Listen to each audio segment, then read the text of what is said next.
50년 전 어느 비 내리는 밤, 마을 이장이 의문의 교통사고로 세상을 떠났습니다. 경찰은 음주운전이라고 발표했지만 평생 술 한 방울 입에 대지 않던 사람이 어떻게 만취 상태로 운전할 수 있었을까요? 그 진실을 가슴에 묻고 살아온 78세 은퇴 교사. 그에게 남은 시간은 단 6개월. 죽기 전에 반드시 해야 할 일이 있었습니다. 바로 아버지를 죽인 그 사람. 지금은 국민들의 존경을 받는 거대 재벌 회장이 된 그를 세상 앞에 끌어내는 것이었죠. 본격적인 이야기에 앞서 구독과 좋아요를 눌러주시면 더 좋은 이야기를 나눌 수 있답니다. 서울 변두리의 오래된 주택가, 이른 아침 햇살이 비스듬히 들어오는 작은 방 안에서 박필수는 낡은 책상 앞에 앉아 있었습니다. 78의 나이에도 여전히 반듯한 자세를 유지하며 신문을 정리하는 모습은 평생 교단에 서왔던 그의 습관을 보여주었죠. 벽면을 가득 채운 책장에는 교육학 서적과 문학책들이 빼곡히 꽂혀 있었고 그 사이사이로 제자들이 보낸 편지와 사진들이 끼워져 있었습니다. 아침 6시 반, 필수는 언제나처럼 정확한 시간에 일어나 세수를 마치고 간소한 아침 식사를 준비했어요. 혼자 먹는 밥상이지만 늘 정갈하게 차렸습니다. 그것이 돌아가신 아내 순이에 대한 예의이자 자신이 무너지지 않기 위한 마지막 자존심이었거든요. 차가운 밥에 된장찌개 한 그릇, 김치 몇 점이 전부였지만 감사한 마음으로 천천히 드셨어요. 식사를 마친 필수는 오늘도 어김없이 신문을 펼쳤습니다. 하지만 글자들이 예전만큼 선명하게 보이지 않았어요. 돋보기를 쓰고 다시 들여다보니 경제면에 익숙한 이름이 눈에 들어왔습니다. 장성호 회장의 기사였죠. 재벌 그룹장 회장, 사회공헌 재단 설립으로 화제라는 제목이 크게 박혀 있었어요. 그 순간 필수의 손이 미세하게 떨렸습니다. 40년이 넘도록 잊으려 했던 그 이름이 여전히 신문 일면을 장식하고 있었거든요. 기사를 읽어 내려가면서 필수의 표정은 점점 굳어졌어요. 사회에 환원한다는 미명하에 세워진 재단, 자선사업가로 칭송받는 그의 모습이 얼마나 가증스러웠는지 모릅니다. 그 재산이 어디서 나온 것인지, 그 명예가 누구의 희생 위에 세워진 것인지 아는 사람은 이제 자신뿐이었어요. 가르칠 땐 세상이 바뀔 줄 알았는데 내 노후가 이토록 초라할 줄이야. 필수는 신문을 접으며 혼잣말을 했습니다. 평생을 정직과 성실을 강조하며 아이들을 가르쳤건만 정작 자신의 노년은 쓸쓸하기만 했어요. 아내는 10년 전 뇌경색으로 세상을 떠났고 바쁜 생계에 쫓기는 자식들에게 아버지는 부담스러운 존재가 되어버렸습니다. 큰아들 박진호는 작은 회사를 운영하며 늘 자금난에 시달렸고 둘째 딸 미경이는 남편의 사업 실패로 가게가 어려워진 상태였어요. 아이들 교육비에 집안 살림까지 감당하기도 벅찬 상황에서 아버지까지 챙기기엔 역부족이었죠. 필수도 그걸 모르는 건 아니었지만 그래도 가끔은 자식들이 안부라도 물어봐 주길 바랐어요. 하지만 전화 한 통 오지 않는 날이 더 많았습니다. 그나마 위안이 되는 건 손자 민수였어요. 30살이 된 민수는 대학을 졸업한 지 벌써 몇 년이 지났지만 아직 제대로 된 직장을 구하지 못해 여러 알바를 전전하고 있었습니다. 편의점 야간 알바, 택배 분류 작업, 카페 서빙까지 가리지 않고 일했지만 모두 임시직이었어요. 그래도 민수는 할아버지와 함께 있을 때만은 밝은 웃음을 보여주곤 했습니다. 어제도 민수가 찾아와 함께 저녁을 먹으며 이런저런 이야기를 나누었죠. 할아버지, 요즘 면접 볼 때마다 경력이 부족하다고 하네요. 스펙도 딸리고 아무래도 더 열심히 해야 할 것 같아요.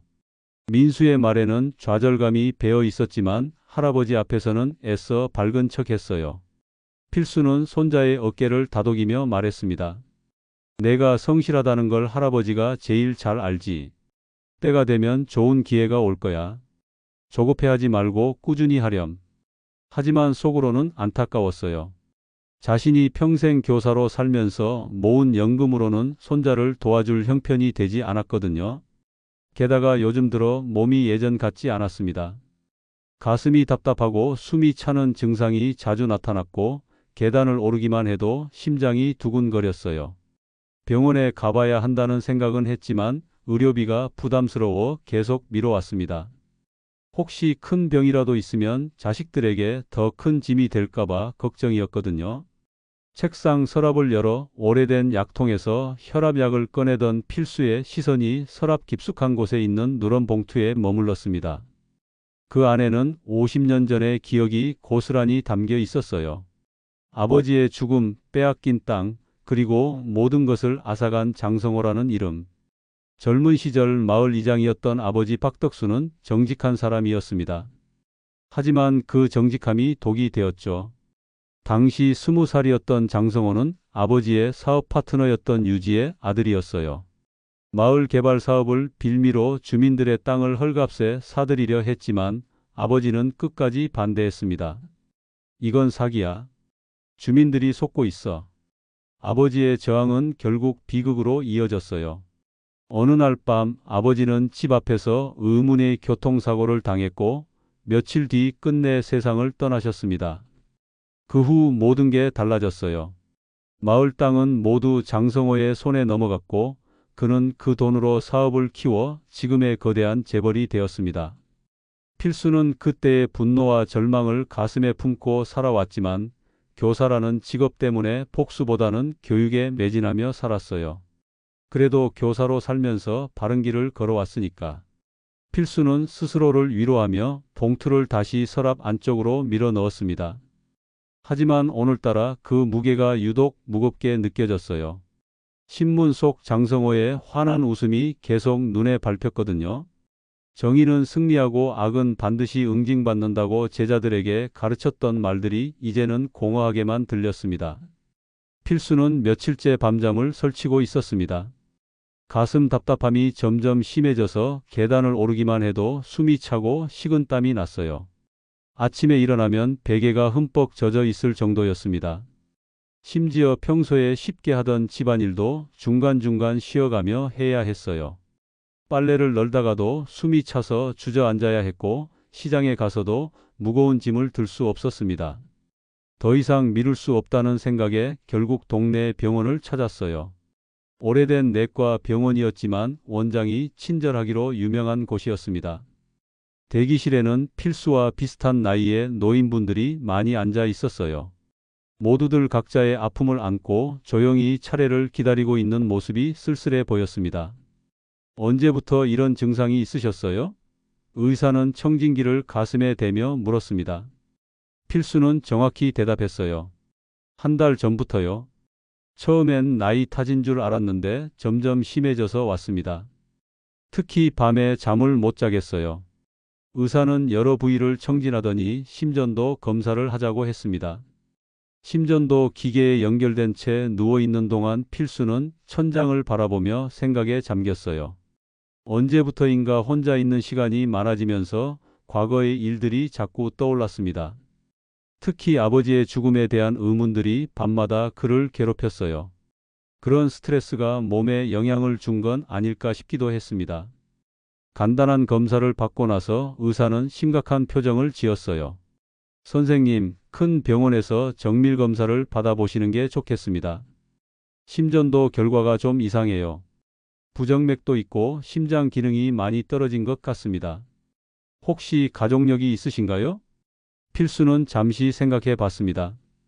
아버지는 젊으신 나이에 사고로 돌아가셨어요. 의사는 고개를 끄덕이며 대학병원 심장내과 소개장을 써 주었습니다. 최대한 빨리 가보세요. 미루시면 안 됩니다. 의사의 말에 필수는 가슴이 철렁했지만 태연한 척 고개를 끄덕였어요. 평생 건강하게 살아온 자신에게 큰 병이 있을 거라고는 생각하지 못했거든요.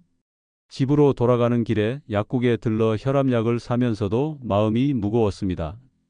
며칠 후 대학병원 심장내과를 찾았습니다. 거대한 병원 건물 앞에 선이 괜히 위축되는 느낌이었어요. 최신 장비들로 가득한 검사실에서 여러 검사를 받았습니다. 심전도, 심장 초음파, 혈액 검사, 그리고 마지막에는 관상동맥 조영술까지 받았어요. 가는관을 혈관에 넣어 조영제를 주입하는 검사였는데 생각보다 아프지는 않았지만 불안했습니다. 일주일 후에 결과를 알려드릴까? 그때까지 무리하지 마시고 안정을 취하세요.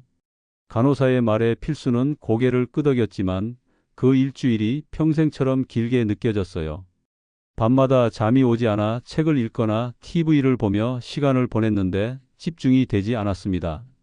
민수가 가끔 찾아와서 이야기 상대가 되어 주었지만 검사 결과가 나올 때까지는 병원 일을 알리고 싶지 않았어요. 손자까지 걱정하게 만들고 싶지 않았거든요. 대신 요즘 몸이 좀 피곤해서 검진을 받고 있다고만 했습니다. 드디어 결과를 들으러 간 날이 왔습니다. 담당인은 모니터에 심장 영상을 띄우며 차트를 보며 조심스럽게 말했습니다. 말기 심장질환입니다. 관상동맥 세 곳이 모두 90% 이상 막혀 있고 심근 기능도 30% 정도밖에 남지 않았어요. 이미 작은 심근경색이 몇 차례 있었던 것 같습니다. 필수는 마치 머리를 둔기로 얻어맞은 것 같았어요. 모니터 속 자신의 심장 영상이 마치 낡은 기계처럼 보였습니다. 그럼 수술하면 되는 거 아닌가요? 요즘 의학이 발달했다니까 방법이 있을 거 아닌가요? 의사는 고개를 저으며 안타까운 표정을 지었습니다. 나이도 많으시고 심장 상태가 너무 안 좋아서 수술 위험이 매우 큽니다. 스텐트 시술도 효과가 제한적일 것 같고요. 현재 상태로는 6개월 이상 버티기 힘들 것 같아요. 약물 치료로 최대한 진행을 늦추는 것이 최선입니다. 6개월이라는 시간이 필수에게는 충격이었습니다. 아직 해야 할 일들이 많이 남아 있다고 생각했는데 시간이 이렇게 촉박할 줄은 몰랐어요. 의사는 계속해서 주의사항들을 설명했습니다. 무리한 활동은 절대 피하시고 약은 정해진 시간에 꼭 드세요. 그리고 가족분들과 시간을 많이 보내시는 게 좋겠습니다. 병원을 나서는 필수의 발걸음은 무거웠지만 놀랍게도 절망보다는 묘한 해방감이 들었습니다. 이제 더 이상 미룰 수 없다는 생각이 들었거든요. 평생 뒤로 미뤄왔던 일을 이제는 정말 해야 할 때가 온 것 같았어요. 길을 걷다 보니 어린 시절 자주 갔던 공원이 보였습니다. 예전보다 훨씬 정비가 잘 되어 있었지만 여전히 오래된 벤치는 그대로 있었어요. 그 벤치에 앉아 하늘을 올려다봤습니다. 구름 한 점 없이 맑은 하늘이 마치 자신을 격려하는 것 같았어요. 아버지, 이제 정말 시간이 얼마 남지 않았네요. 필수는 하늘을 보며 혼잣말을 했습니다. 돌아가신 아버지가 마지막으로 당신에게 부탁했던 말이 떠올랐어요. 필수야, 만약 아버지가 억울하게 죽는다면 꼭 진실을 밝혀다오. 약속해라.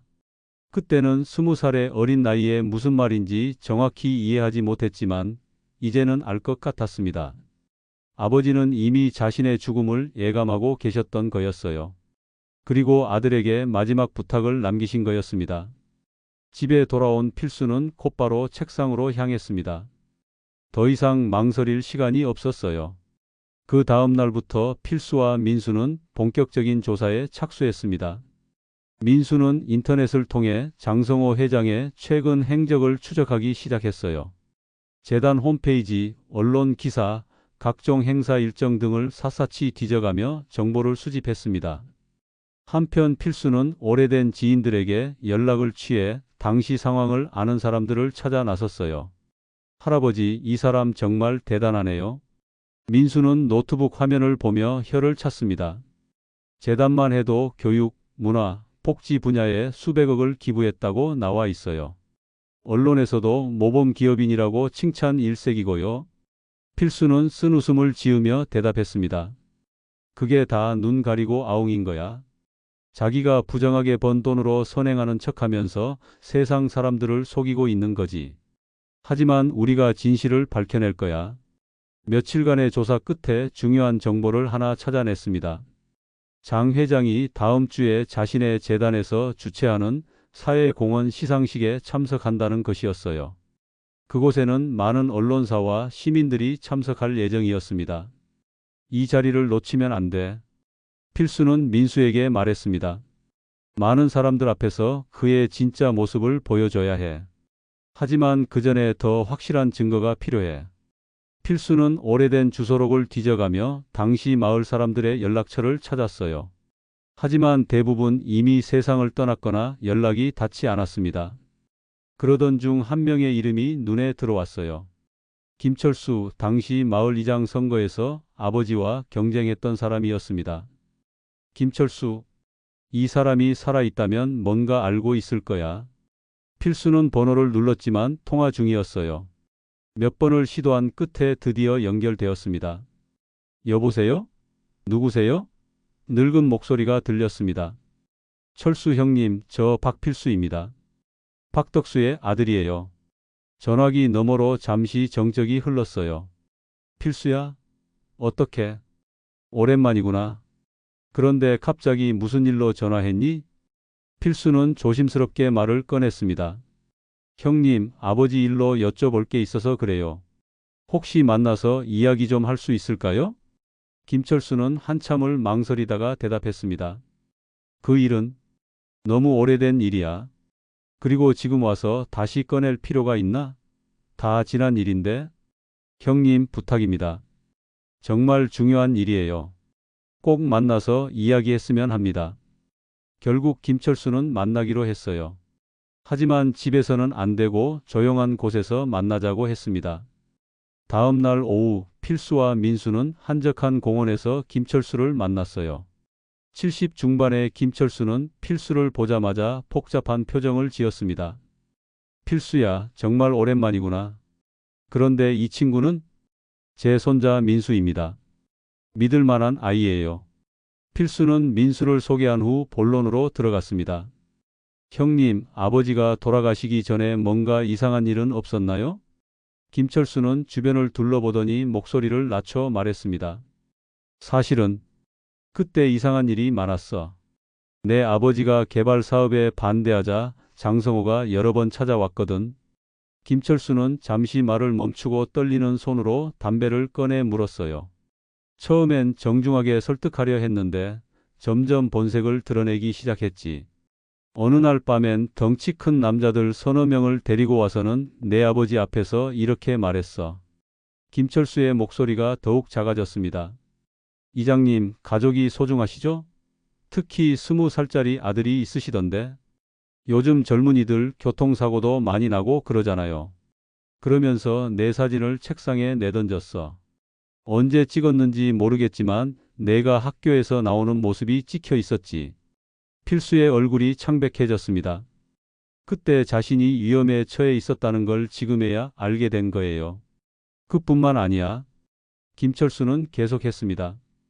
또 다른 날엔 마을 이발소 앞에서 내 아버지를 기다리고 있다가 사람들이 다 보는 앞에서 큰 소리로 이렇게 말했어. 이장님, 마을 개발을 방해하시면 이장 자리에서 쫓겨날 뿐만 아니라 온 마을 사람들이 등을 돌릴 겁니다. 그때 이장님 체면이 어떻게 될지 생각해 보세요. 민수가 분노에 찬 목소리로 물었습니다. 그럼 돈으로도 매수하려 했나요? 김철수는 고개를 끄덕였어요. 물론이지. 사고 나기 사흘 전이었나 장성호가 큰 봉투를 들고 내 아버지 집으로 찾아왔어. 나도 그때 마당에서 봤거든. 봉투를 탁자에 던지면서 이렇게 말했지. 김철수는 그때의 상황을 생생히 재현했습니다. 이장님, 여기 현금 5천만 원이 있습니다. 1975년 돈으로 5천만 원이면 집 서 채는 살 수 있는 거금이었어. 그러면서 하는 말이 도장만 딱 하나 찍어주시면 이 돈이 이장님 거예요. 아들 대학 등록금도 걱정 없고 새 집도 지을 수 있습니다. 그런데 아버지는 어떻게 하셨어요? 필수가 떨리는 목소리로 물었습니다. 내 아버지는 그 돈을 바닥에 던져버렸어. 그리고 이렇게 말씀하셨지. 나는 돈으로 매수당할 사람이 아니다.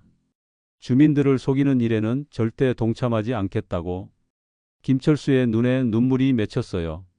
그러자 장성호 얼굴이 완전히 바뀌더라고. 차가운 눈으로 내 아버지를 째려보면서 이렇게 말했어. 이장님, 정말 후회하실 겁니다. 저를 적으로 돌린 사람들이 어떻게 되는지 곧 보시게 될 거예요. 그 말이 마치 죽음을 예고하는 것 같아서 소름이 돋았지. 필수는 주먹을 꽉 쥐었습니다. 그럼 형님은 그때 어떻게 하셨어요? 김철수는 고개를 숙이며 말했습니다. 미안하다, 필수야. 나는 겁이 났어. 장성호가 조직 폭력배들과 함께 다니는 걸 봤거든. 검은 양복 입은 무서운 사람들이 항상 그 주변에 있었어. 그래서 결국 동의서에 도장을 찍었어.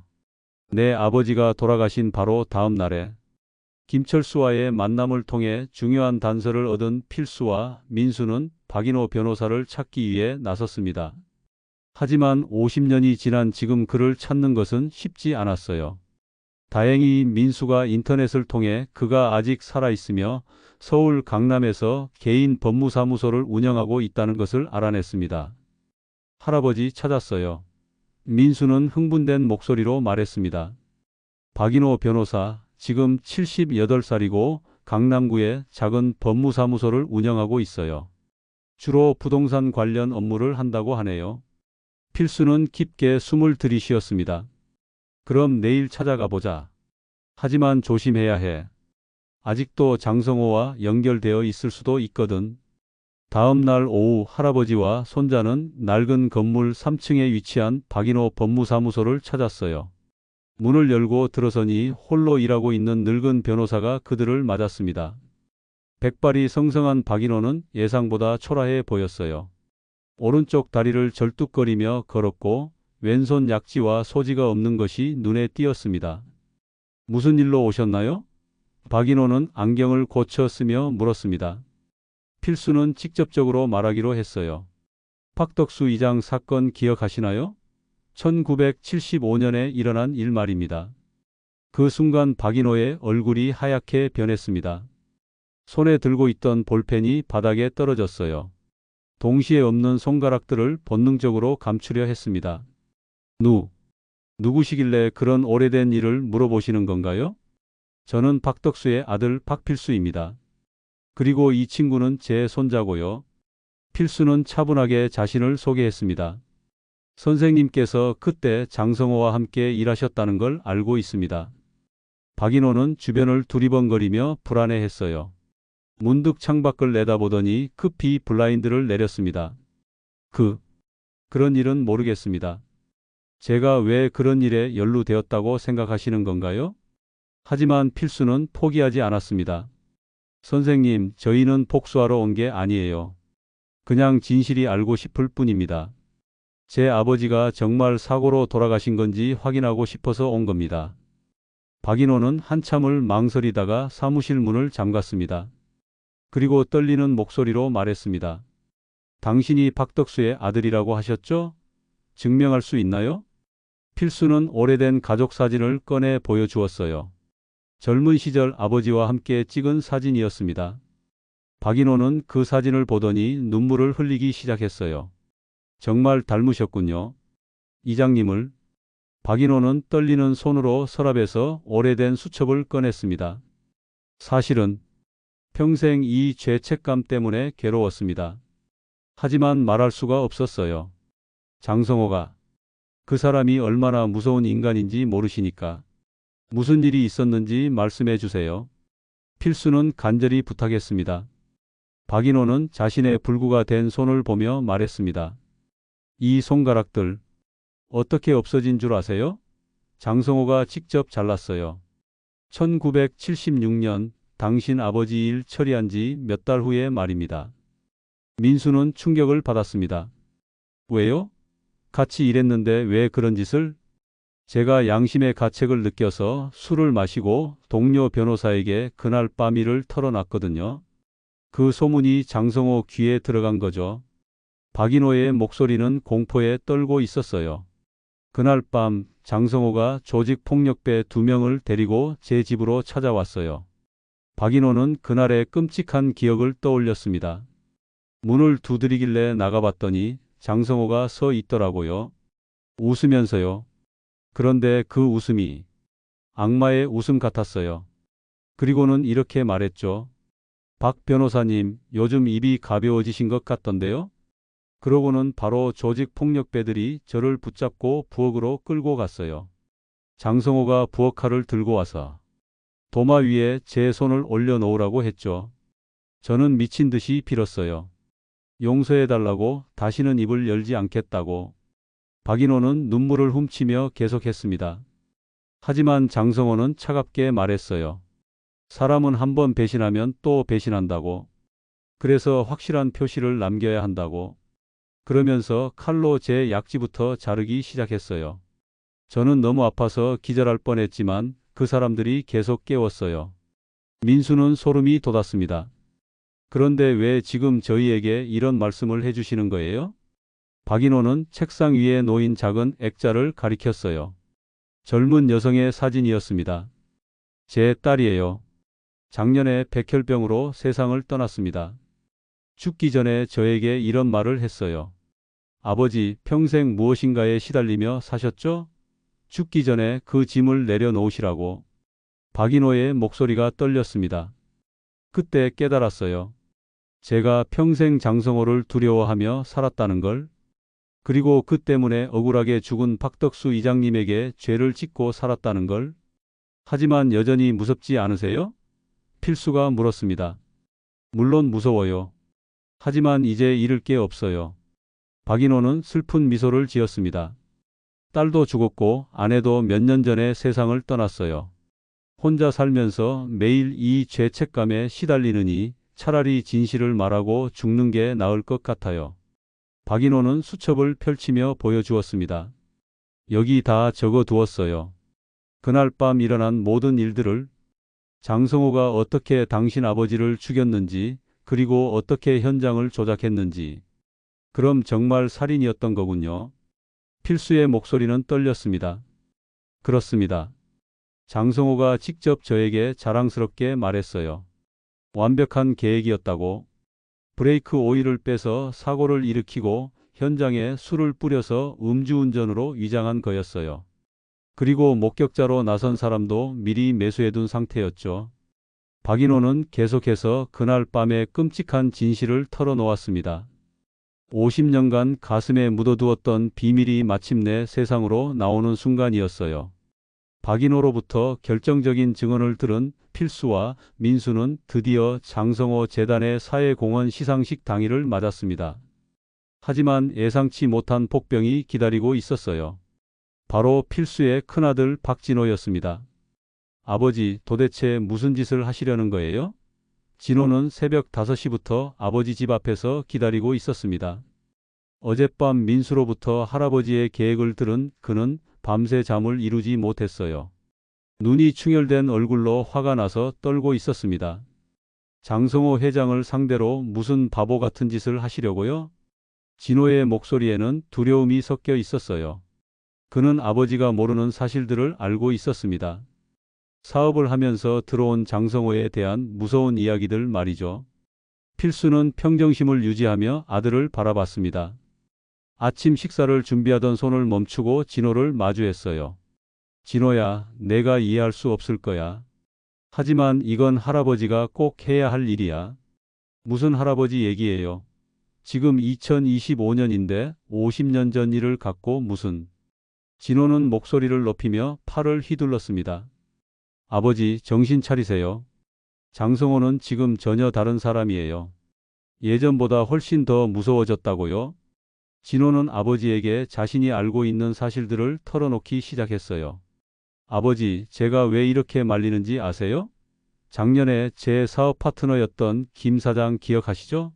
그 사람이 장성호 그룹의 하청업체와 분쟁이 생겼었어요. 계약 조건을 제대로 이행하지 않았다고 항의했다가. 진호의 목소리가 떨렸습니다. 그 다음 주에 김 사장이 실종됐어요. 경찰에 신고했지만 흔적도 찾을 수 없었고 며칠 후 한강에서 시체로 발견됐어요. 자살로 처리됐지만 아무도 믿지 않았어요. 필수는 놀랐지만 여전히 단호했습니다. 그게 장성호와 무슨 상관이 있어요. 진호는 절규하듯 외쳤습니다. 김 사장 부인이 저에게 직접 말했어요. 남편이 죽기 며칠 전에 정체불명의 사람들이 집 주변을 계속 어슬렁거렸다고. 그리고 남편이 무서워서 잠도 못 잤다고 했어요. 진호는 계속해서 무서운 이야기들을 들려주었습니다. 또 작년에 장성호 그룹의 비리를 폭로하려던 기자가 있었어요. 그 기자는 갑자기 성추행 혐의로 고발당했고 언론사에서 쫓겨났어요. 나중에 알고 보니 그 고발도 조작된 거였지만 이미 그 기자의 인생은 망가진 후였어요. 필수의 얼굴이 경직되었지만 결심은 흔들리지 않았습니다. 그래도 해야 할 일은 해야 해. 아빠. 진호는 무릎을 꿇으며 아버지에게 애원했습니다. 장성호는 이제 단순한 재벌이 아니에요. 거대한 범죄 조직의 우두머리 같은 존재가 됐어요. 정치인들, 검사들, 언론인들까지 모두 그의 손안에 있어요. 심지어 해외에까지 네트워크를 구축했다는 소문도 있고요. 진호의 목소리는 절박했어요. 제가 아는 어떤 사업가는 장성호 그룹과 경쟁하려다가 하루아침에 사업체가 불탔어요. 방화가 의심됐지만 증거가 없어서 수사도 제대로 안 됐고요. 그 사람은 지금 다른 나라로 도망가서 살고 있어요. 민수가 부엌에서 나와 끼어들었습니다. 아빠, 그래도 증조 할아버지가 억울하게 돌아가셨잖아요. 이대로 넘어갈 수는 없어요. 민수야, 내가 모르는 게 있어. 진호는 아들을 향해 간절히 말했습니다. 장성호는 이제 완전히 다른 차원의 악마가 됐어. 예전에는 그래도 자기 손으로 직접 더러운 일을 했지만 지금은 시스템을 만들어 놨어. 법적으로 완벽하게 보호받으면서 남들을 파멸시키는 시스템 말이야. 진호는 더욱 구체적인 예를 들었습니다. 작년에 장성호 그룹의 환경 파괴를 고발한 환경운동가가 있었어요. 그 사람은 갑자기 탈세 혐의로 국세청 조사를 받게 됐고 아내는 직장에서 해고됐어요. 아이들은 학교에서 왕따를 당했고 결국 그 가족은 시골로 이사 가야 했어요. 그뿐만 아니에요. 진호는 계속했습니다.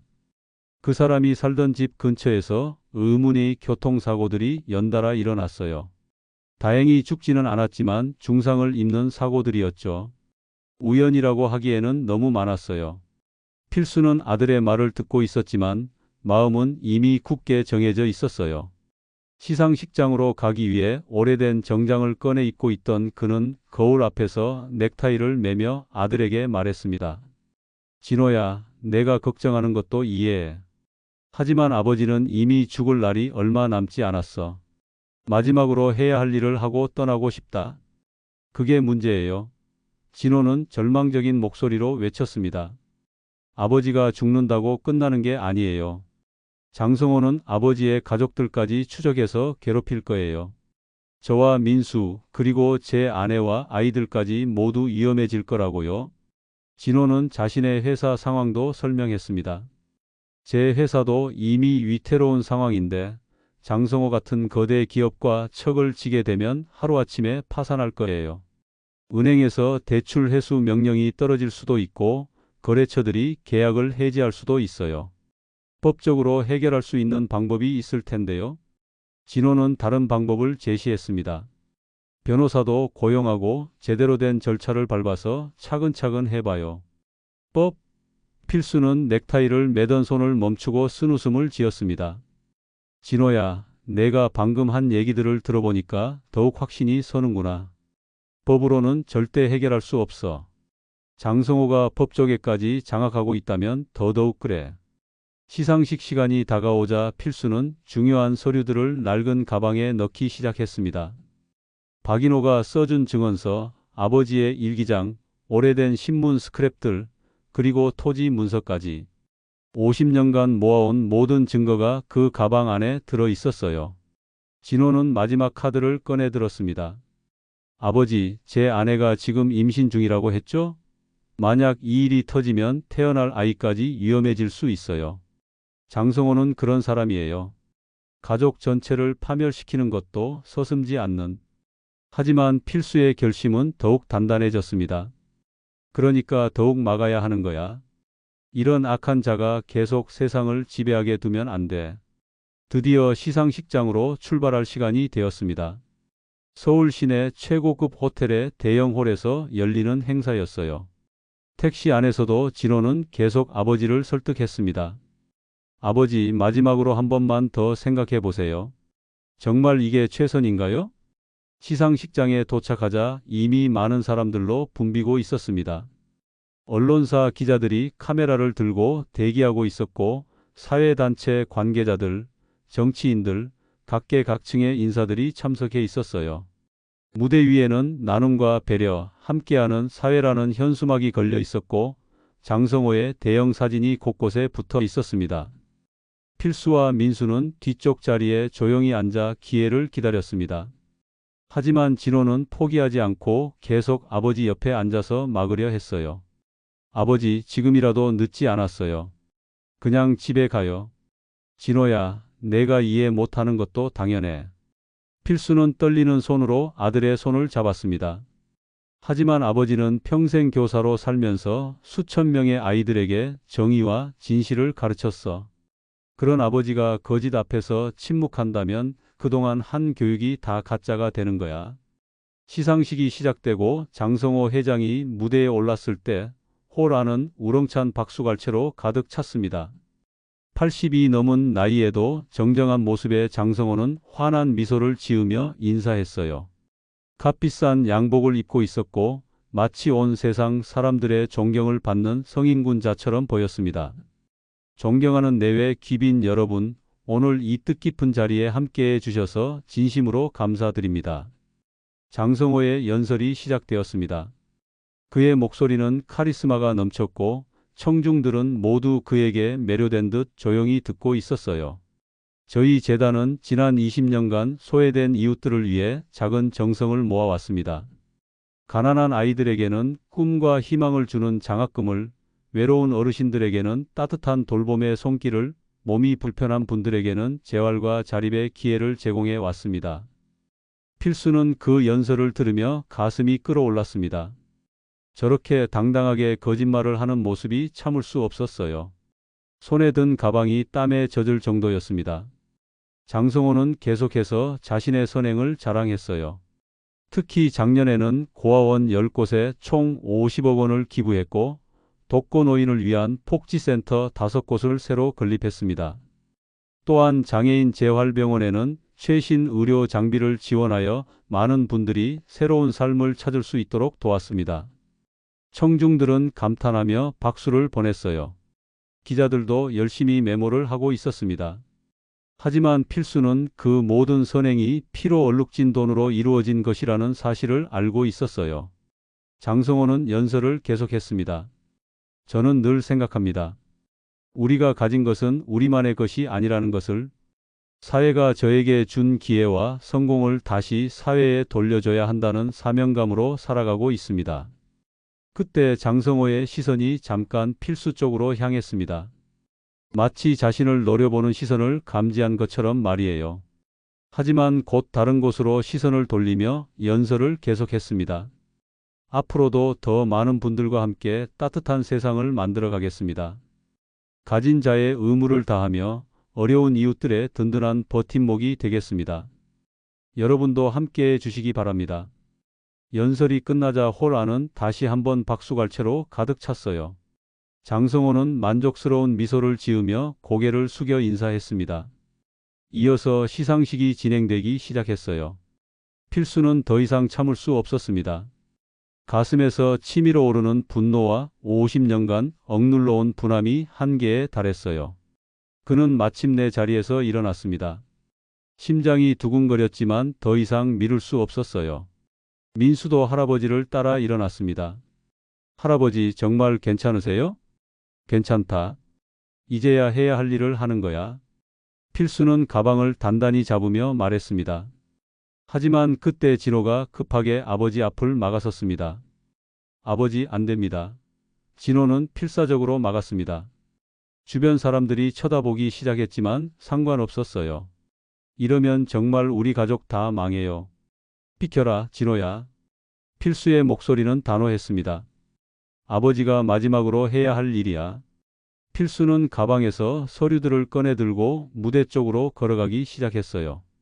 주변 사람들이 웅성거리기 시작했습니다. 저기 뭐 하는 할아버지야? 갑자기 왜 저러지? 좌석 사이로 걸어가는 필수의 모습이 홀 안의 시선을 끌었어요. 잠깐만요. 진호가 아버지를 쫓아가며 소리쳤습니다. 아버지, 제발. 그때 진호가 갑자기 아버지가 들고 있던 서류들을 빼앗으려 했어요. 그 서류들 다 버리세요. 이런 걸로 무슨 소용이 있어요. 아무도 믿지 않을 거예요. 안 돼. 민수가 소리쳤지만 아버지와 할아버지가 서류를 서로 잡아당기고 있었습니다. 사람들의 시선이 일제히 그쪽으로 쏠렸어요. 홀 안이 순간 소란스러워졌습니다. 아버지, 정신 차리세요. 진호는 절규하듯 외치며 서류들을 빼앗으려 했습니다. 이런 걸로는 아무것도 바뀌지 않아요. 오히려 우리만 위험해질 뿐이에요. 그 순간 서류들이 바닥에 흩어졌습니다.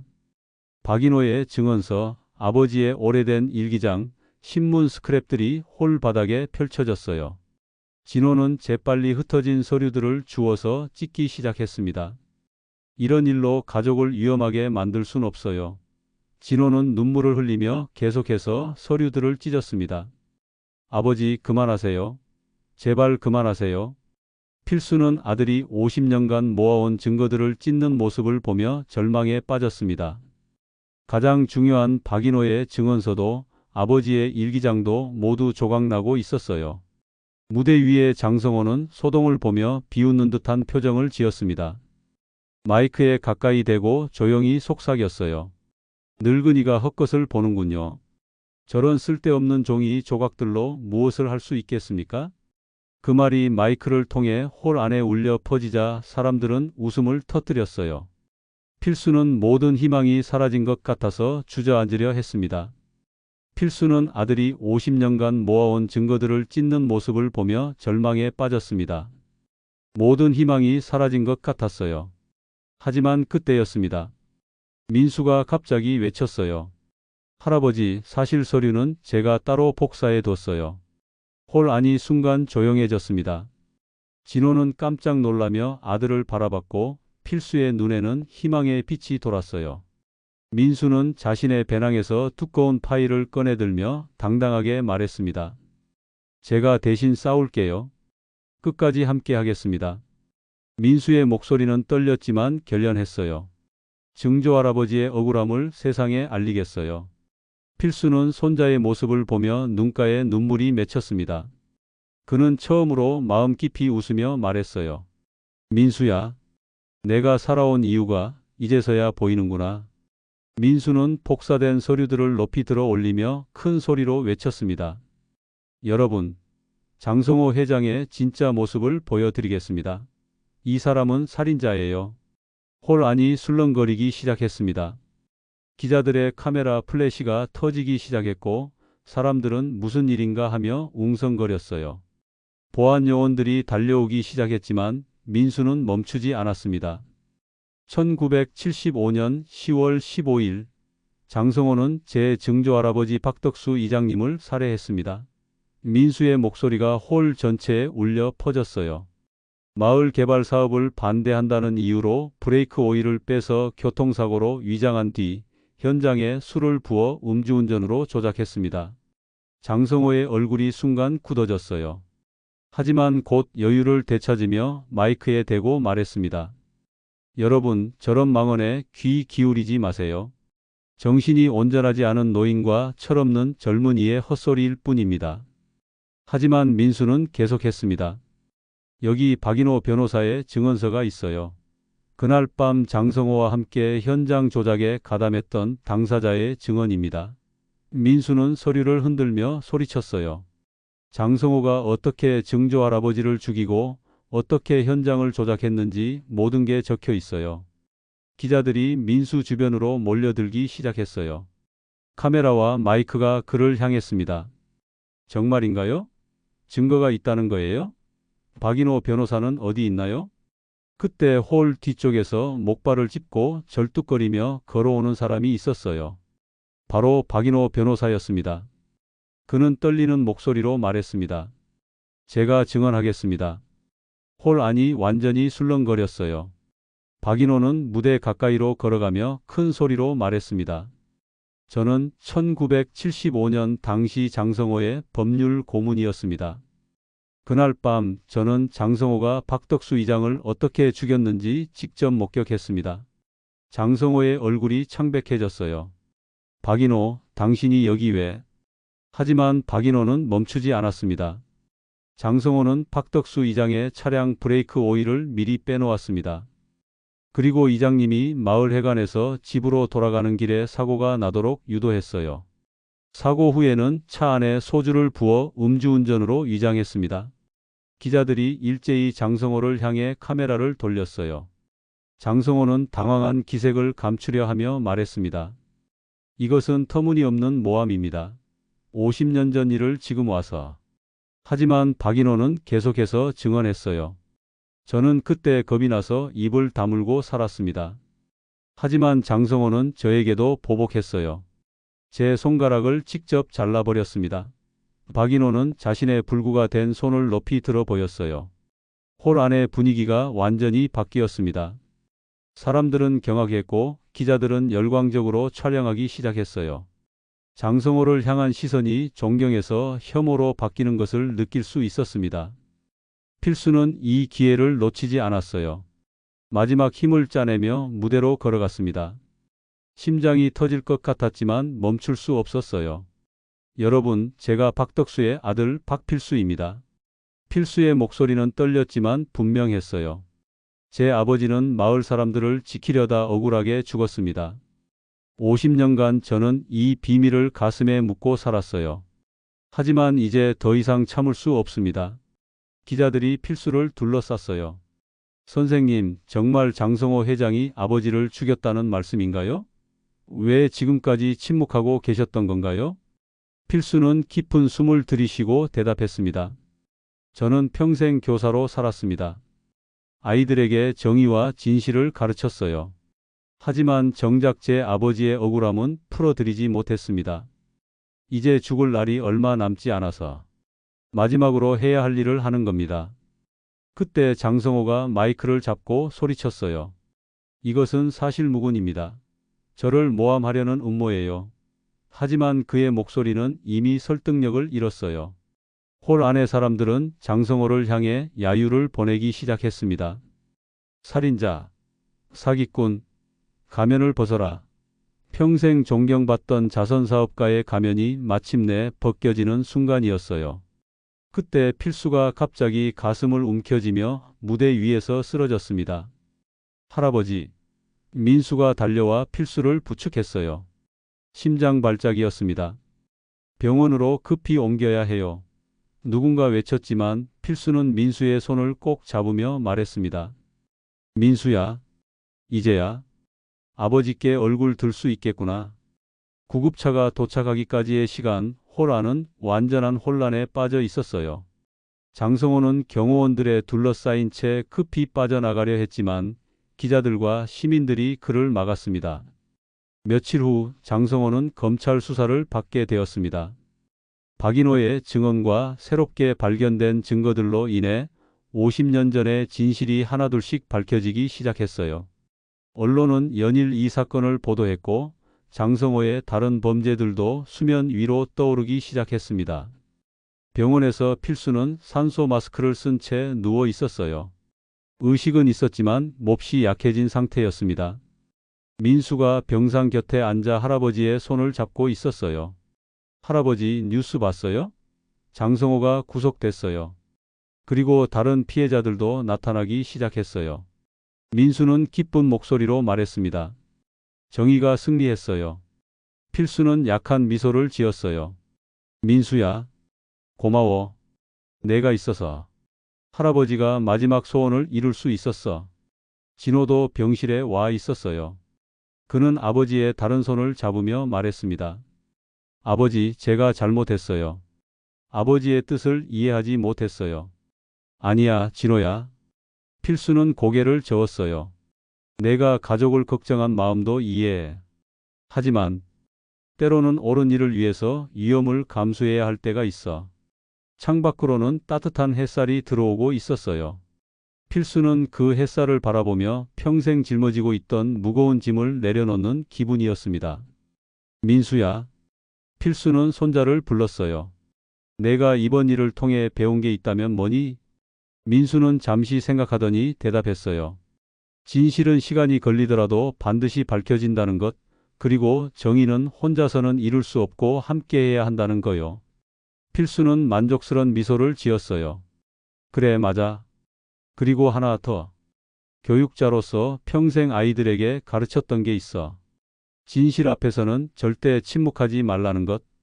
비록 힘들고 위험하더라도 옳은 일은 끝까지 해내야 한다는 거야. 며칠 후 필수는 조용히 세상을 떠났습니다. 하지만 그의 용기 있는 행동은 많은 사람들에게 감동과 교훈을 주었어요. 장성호는 결국 법의 심판을 받게 되었고 50년간 숨겨졌던 진실이 완전히 밝혀졌습니다. 필수의 장례식에는 예상보다 많은 사람들이 참석했어요. 그의 제자들, 동료 교사들, 그리고 이번 사건을 통해 그를 알게 된 시민들까지 모든 사람들이 한 교육자의 마지막 가르침에 감동받았던 거죠. 민수는 할아버지의 영정사진 앞에서 다짐했어요. 할아버지, 저도 할아버지처럼 살겠어요. 진실과 정의를 위해 싸우는 사람이 되겠어요. 화면은 천천히 흐릿해지고 어린 시절 교단에 서서 환하게 웃으며 아이들을 가르치던 젊은 필수의 모습이 겹쳐지며 막이 내렸습니다. 그의 목소리가 마지막으로 울려 퍼졌어요. 아이들아, 기억해라. 진실은 때로 늦게 올 수도 있지만 반드시 승리한다. 그리고 정의는 혼자 힘으로는 이룰 수 없어. 서로 도와가며 함께 만들어가는 거야. 이 영상이 마음에 드셨다면 좋아요 버튼으로 사랑을 표현해 주세요. 그리고 구독과 알림 설정으로 새로운 감동 이야기를 놓치지 마세요. 댓글로 어떤 장면이 가장 인상 깊었는지 나눠주세요.